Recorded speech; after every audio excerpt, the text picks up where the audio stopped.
Hello mga guys, good afternoon. For today's video mga guys, andito po kami sa Gaisano Mall ng Cagayan de Oro City po mga guys, para ilibang po namin yung baby namin, yung birthday girl namin.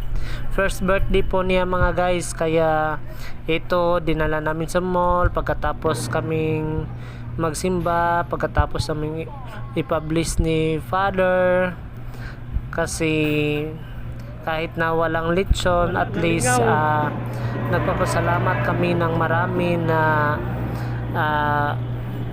lagi siyang binibigyan ng good strength, good health po. Salamat talaga ng marami, Panginoon. At saka kami po ay magpapasalamat sa nag-greetings po, sa lahat po nag-greetings. Thank you so much. So bye mga guys, hanggang dito lang po kami.